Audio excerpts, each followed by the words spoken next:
Hey guys, welcome back to the channel. Today we're going to be looking at the Royal Marines on an exercise with the U.S. Marines. And according to the title, apparently the Royal Marines did pretty well. So let's check it out.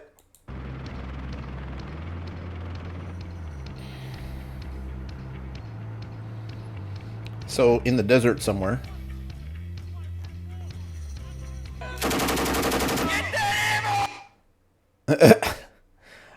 So that looks like a GPMG C6 type 762, I believe, on a tripod, and I believe that's American Marines there. The Royal Marines dominated United States forces during a training exercise in California, using a new battle structure. Royal Okay, Marines whoa. Okay, first of all, wow, that is amazing. That is the the best training site for fighting in built-up areas that I have ever seen in my life. That is phenomenal. I wish something like this had been available when I was going through, because wow, that would have been nice. on their comrades from the United States Marine Corps in the wilds of the Californian desert as they prepare for operations as part of a new task A group. 2 month A new high readiness exercise. force, Littoral Response Group South, is to be built around Taunton-based 4O Commando and will focus on the regions east of the Suez Canal, ready to respond to global events. What is that? I like the glow stick in the back of his helmet. To ensure the commando element of the group are ready for deployment next year, the Marines must first complete exercise Green Dagger in the Mojave Desert alongside the United States and Netherlands Marine Corps. The exercises across sun-scorched deserts will test the... So this is live. Yeah, this is live fire. There's no BFAs on these things. So it's interesting because this little thing at the end here, I have always associated with the Miles gear. So I'm not sure what that is. Maybe a laser sight of some kind. That's quite interesting.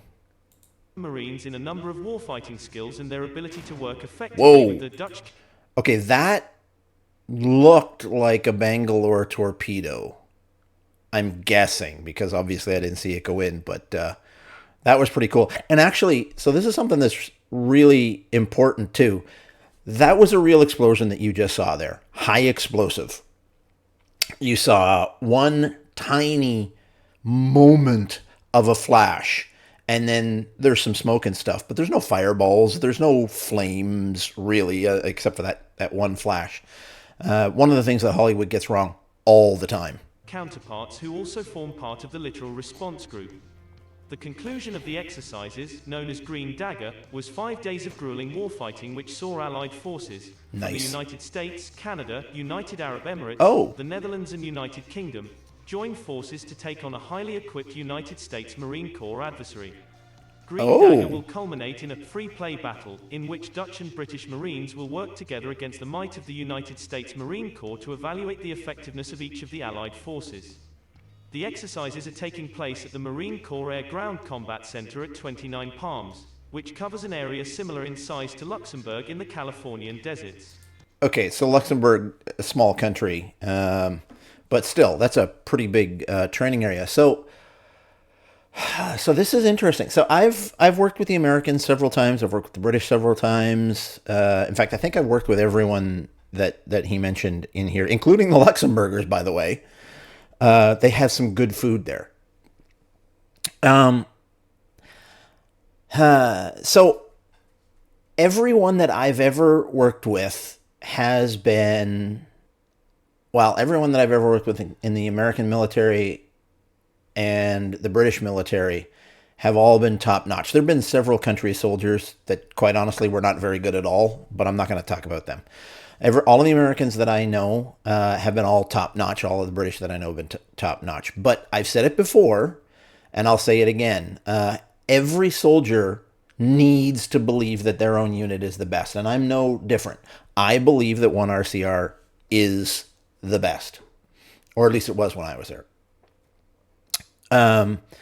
We trained in pretty much every type of warfare that there was. The only thing that we didn't do was naval landings, but we did, we did water crossings, things of that nature, Zodiac assaults, things like that.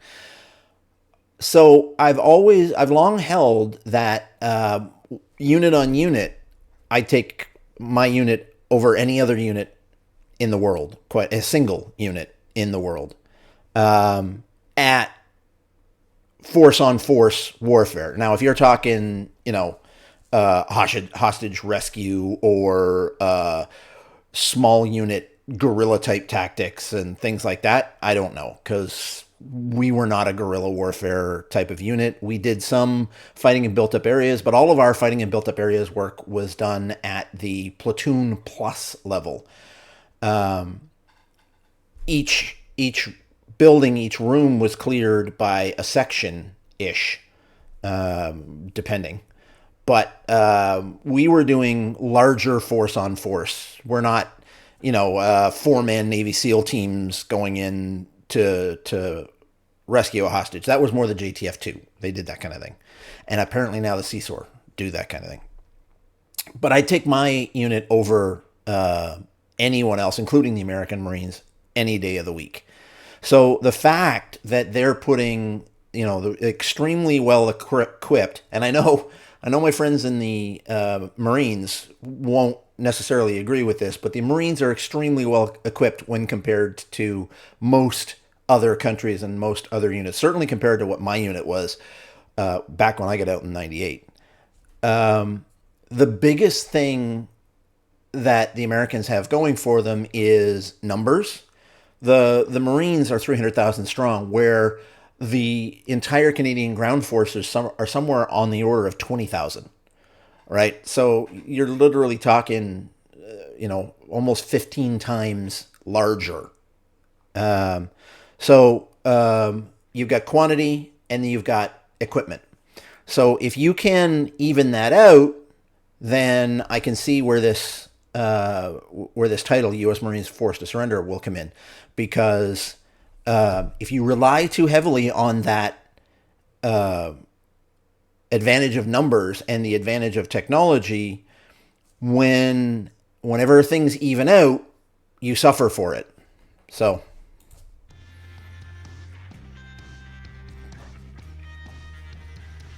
God, I would have loved to have been on this.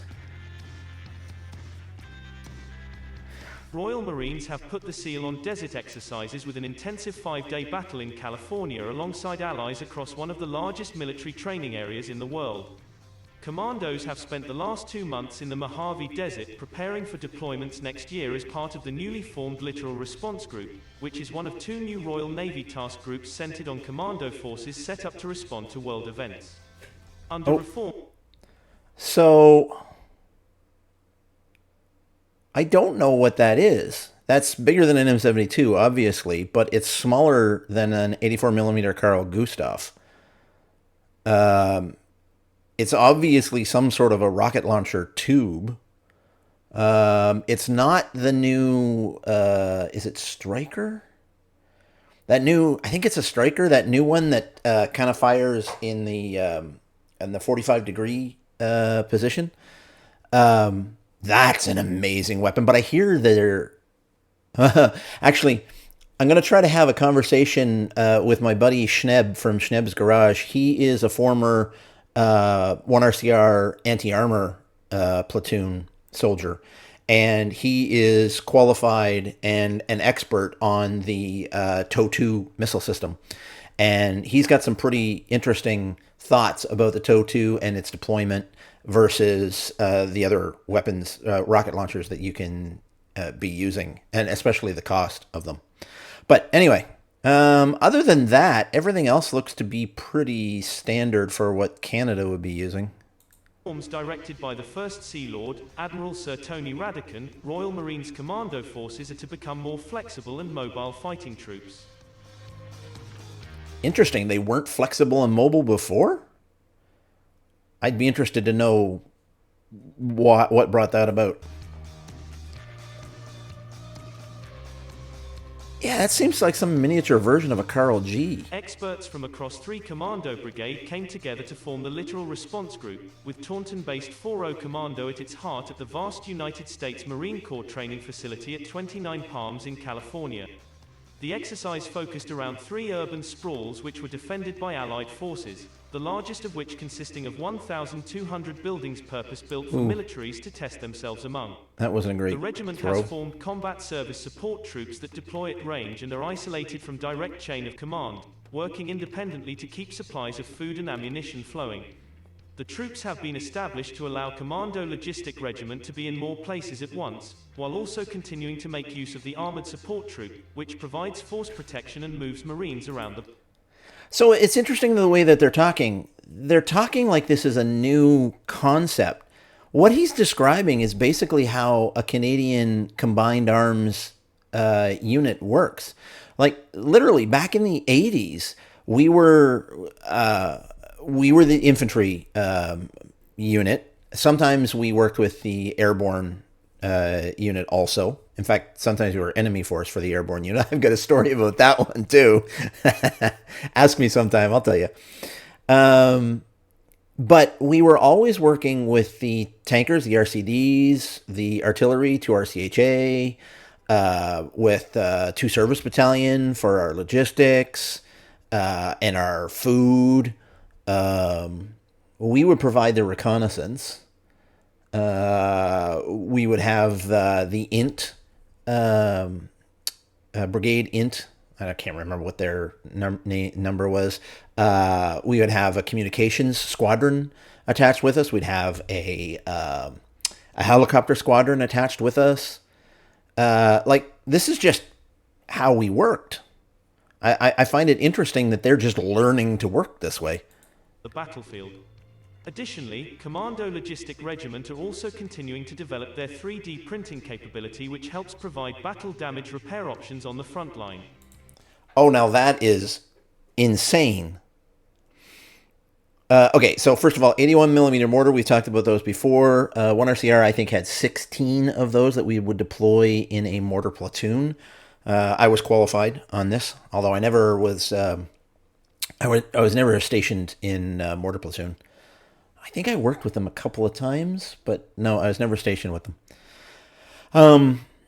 But 3D printers, I'd be very interested to understand how that works.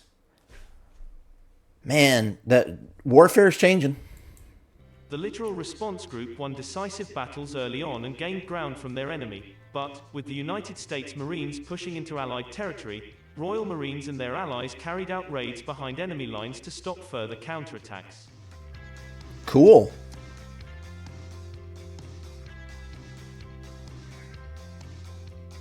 Yeah, it looks like he's putting his hand on the base. That's what we would do. And sophisticated than ever before, and I am immensely proud of every member of the Littoral Response Group and their vital contributions, said Lieutenant Colonel Andy Dow, commanding officer of 4O Commando. Operating alongside our partners from the United States... Yeah, this is something that's foreign to me. If the Sergeant Major ever saw something like that, he'd tear your head off. I guess other countries are allowed to do it. Canada's not. Netherlands, Canada and the United Arab Emirates gives us a fantastic opportunity to test, integrate and continue to push our capabilities in new and innovative directions. Throughout this deployment, our focus has been on integrating game-changing capabilities from across the commando force to deliver disproportional effect in the face of a free-thinking peer adversary. The exercise concluded with a last-minute enemy assault which was repelled, leaving Allied forces in control of over 2/3 of the entire battlefield. So, this sounds like another AI read script. I'm noticing them more and more now. And I think, to be honest, I think the script is just out of press releases or after-action reports from the officers, the way that some of these things are written. But if you watch the inflections of these narrators, it's either an AI or the narrator is terrible at what he does. The commandos took advantage of one of the best military training areas in the world to experiment with new tactics and share knowledge with allies. They certainly have a nice fibula sight, or moat sight. That was razor wire. First time we've seen that. What is on his rotors. That's the rotors going around there. They have a light on the rotors, maybe? Huh. Marine Sean McGrath from 4O Commando said, "This is the first time I've been to the States and worked alongside the US and the Dutch. Seeing how they operate and how we can work together has been really rewarding. It's been fantastic to work in one of the best training environments in the world." That's a cool training environment. Is absolutely huge and offers pretty much every. Whoa, okay, so that's really interesting too. That's hold on, I'm gonna. In the world, 29 Palms is absolutely. So we used to do stuff like this all the time, and there was a couple of reasons that we would do it. Although having a map like that big wasn't terribly common. What we would do is we would improvise maps out of different materials. In fact, we would improvise terrain models. They would have a sandbox, or we'd even create a sandbox where we could actually model the terrain of where we were going. But in order to prepare for an attack, this was not uncommon at all. Very, very useful tool, to be honest. Huge and offers pretty much every type of training possible. We can train across Never seen one that big. In cities, and with so much capable kit, I can see why we come here. So I said there was two reasons that we used it. The other reason, so they took an old mess hall in Petawawa, and they put one of those on a table, and they would do what they called CP exercises, or command post exercises, where basically they would play a war game on this table.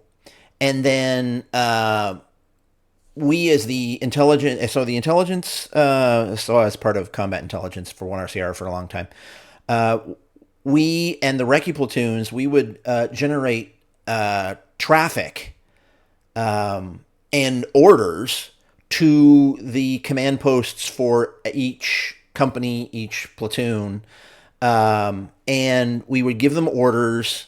Recce would tell them where they were seeing things, and basically they would do this, and they would play out a war game to basically ensure that all of us got all of our procedures down correctly, and we would be able to execute an operation without having to deploy the infantry to the field and ruin their weekend.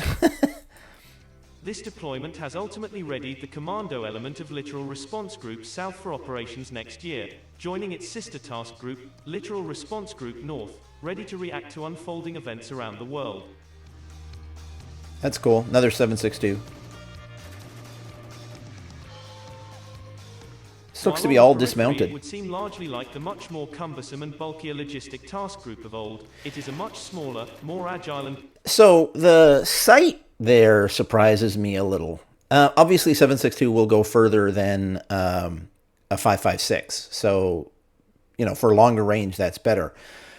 But a GPMG is what's known as a beaten zone weapon. It's basically meant for area suppression. Killing people is nice, but not really its main purpose, at least not in the Canadian forces. It's really meant to keep people's heads down for the most part. And you look to the actual, the infanteers to do the killing.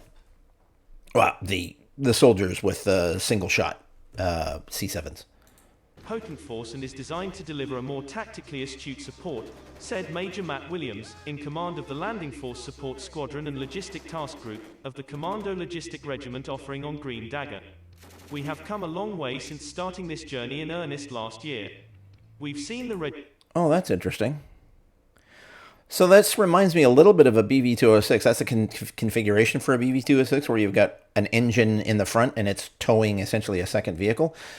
But that's not a BV-206. I don't know what that is, but I've never seen that before. Regiment deploy both combat service support troops and armored support troop on two separate occasions, while also preparing for the forthcoming winter deployment in Norway and generating the first troop aligned to the Littoral Response Group South early next year.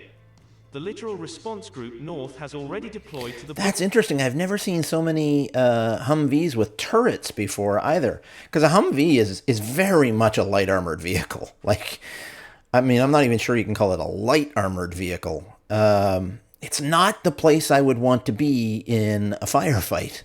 Baltic this year and has a focus on events across Europe, while Littoral Response Group South will operate east of the Suez Canal. The Littoral Response Group South is expected to be functional next year with the addition of amphibious ships and aircraft. That's very cool.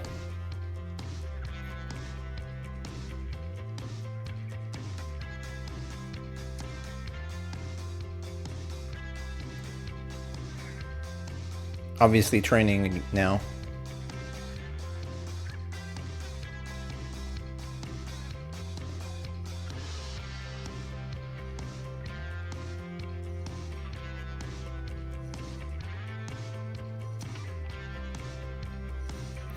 Man, this looks like a good exercise.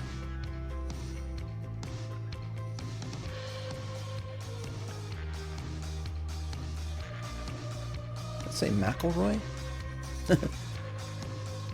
I had a Lieutenant McElroy when I was in.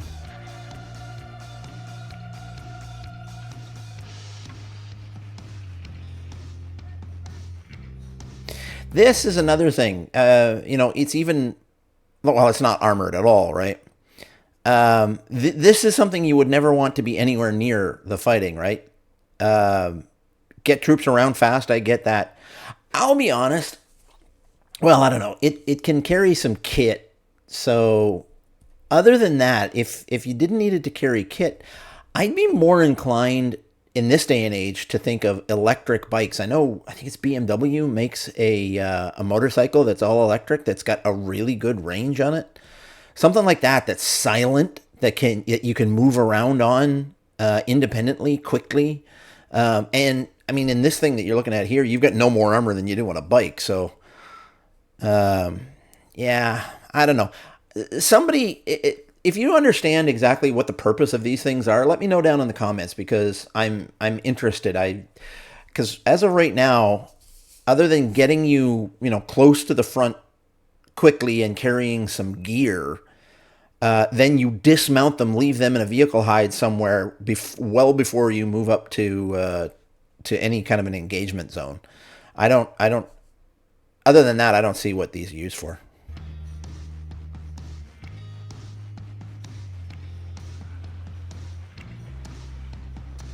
Well, I guess that's the end. So, yeah, really interesting. I like the kit that I'm seeing, the gear that I'm seeing. They didn't really tell us exactly how the Royal Marines forced the U.S. Marines to surrender. I'd kind of be interested in that. But as I said at the outset, the big advantage of the American military is numbers and gear. If you can level that part of the playing field, they're no different than the Royal Marines were. So, but having said that, they're still all three of us, the Royal Marines, the American Marines, all top-notch units. So I have respect for all of them. So, don't flame me in the comments. But if you got esprit de corps in your own unit, feel free to let me know down below. So that's going to be it for today. This has been a Canadian Soldier Reacts. Thank you for watching. If you liked the video, please leave a like down below. Subscribe to the channel. I'm really pushing hard to try to get to 1,000 subscribers. If I can do that, then I'll be able to actually start making more videos. I'll be able to take more time to make more videos. So I would appreciate it. And thanks for watching, guys. I will see you on the next one. Bye.